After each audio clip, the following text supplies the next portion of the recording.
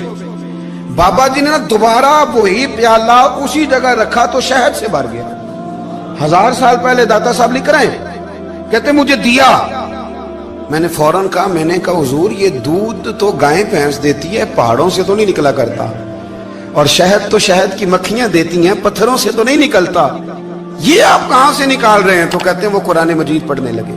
وَإِذِ اسْتَسْقَى مُوسَىٰ لِقَوْمِهِ، جب موسیٰ کی قوم نے ان سے پانی مانگا، فرمانے لگے موسیٰ کی نافرمان قوم پانی مانگے، حضرت موسیٰ پتھر پہ ڈنڈا مارے تو اللہ وہاں سے 12 چشمے جاری کر دے۔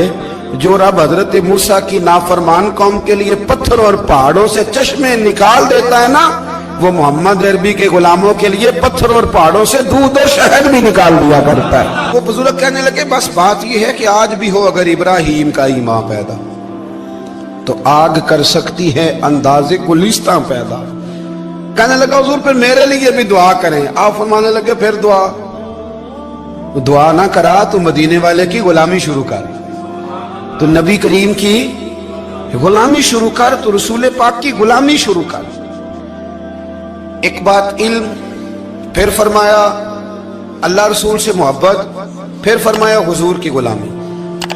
اس سے سارے مکاشفات کھلیں گے، اس سے سارے مشاہدات کھلیں گے، اسی سے کرامتیں ملیں گی، اسی سے مقبولیت ہوگی، اسی سے اللہ نبی کی بارگاہ میں درجہ ملے گا۔ پھر داتا صاحب آگے بڑھتے ہیں اور داتا صاحب فرماتے ہیں صوفیاء کی ایک جماعت ہے جو کہتی ہے ہم نے تو کبھی اپنی زبان پر دکھ بیان ہی نہیں کیے، ہر شے اپنے رب رسول کے حوالے کر دی، ہر شے اللہ رسول کے۔ اور داتا صاحب کہتے ہیں کچھ ایسے بھی ہیں جو دعا بھی نہیں مانگتے، لوگوں کے لیے مانگتے ہیں، اپنے لیے نہیں مانگتے۔ آپ دعا کیوں نہیں مانگتے؟ تو کہتے ہیں اللہ کو تو پتہ ہی ہے ہمیں کیا چاہیے، اسے تو پتہ ہی ہے۔ ایک بزرگ کی بات لکھی ہے داتا صاحب نے، میری جماعت میں نا مزاج ہے کرامتوں کا، مجھے وہ ساری باتیں بھی آتی ہیں کہ ایک بندہ کراچی سے آیا، داتا صاحب حاضری دی تو اس کی لاٹری نکل آئی، یہ بھی مجھے آتی ہے، لکھی پڑھی ہے میں نے، کتابوں میں ہے یہ بھی۔ ایک بندہ، یہ ساری باتیں نا آتی ہیں کرامتوں میں، بڑی ساری چیزیں لوگ بیان کرتے ہیں کہ میں وہاں آیا اور میں نے حاضری دی تو موج لگ گئی، یہ ساری باتیں آتی ہیں۔ ہمارے پرانے بزرگ اور بھی قصے سنایا کرتے تھے، ساری ہمیں چیزوں کا پتہ، پر جو عنوان ہے نا وہ حضرت شیخ ابو نور کہتے ہیں کہ ایک بندہ داتا صاحب کے مزار پہ گھوم رہا تھا، داتا 10 روپے دے، 10 روپے دے، 10 روپے دے، تو ایک بندہ بڑی دیر سے اسے دیکھ رہا تھا، وہ کہنے لگا داتا نے تجھے کیا دینا ہے، ادھر آ میں دوں۔ اس نے 10 دیے، بندہ بڑا حسین تھا، ہنس پڑا، کہنے لگا داتا تیرے بھی صدقے جاؤں، دلانے لگا تو منکر سے ہی دلوا دیے، جو نہیں مانتا اسی سے دلوا دیے۔ وہ بڑا پریشان ہوا، میں اور چکر میں تھا، اس نے میرے اوپر ہی جڑ دی ہے بات، کہنے لگا داتا تیرے صدقے جاؤں۔ تو یہ ساری باتیں کتابوں میں موجود ہیں، لوگوں نے اپنے اپنے مشاہدات جو جس کے ساتھ پیش آیا اس نے بیان کیے ہیں، بہت ساری باتیں قابل بیان ہیں، پر جو عنوان ہے میں اس پہ رہنا چاہتا ہوں۔ داتا صاحب رحمۃ اللہ علیہ فرماتے ہیں ہماری تعلیمات ہیں کہ اپنے دکھ درد دنیا داروں سے بیان نہیں کرنے، سوال کا دروازہ لوگوں کے سامنے کھولنا، اللہ والوں سے کہیں گے کبھی کہنا ہوگا تو دنیا داروں سے کہنا۔ کہتے ہیں ایک شیخ احمد نام کے بزرگ تھے، ساری زندگی کسی کو کام نہیں بتایا، ساری زندگی بڑی مشکلات آئیں، پر کبھی اپنی ذات پر سوال کا دروازہ نہیں کھولا۔ ایک ایسی مشکل آئی کہ جو حل ہی نہیں ہوتی تھی، کسی نے ان پر کوئی الزام لگا دیا۔ ابو مسلم نام کا ایک بادشاہ تھا، اس کی حکومت تھی، اس نے پکڑ کے قید میں ڈال دیا۔ اب قید میں ہیں،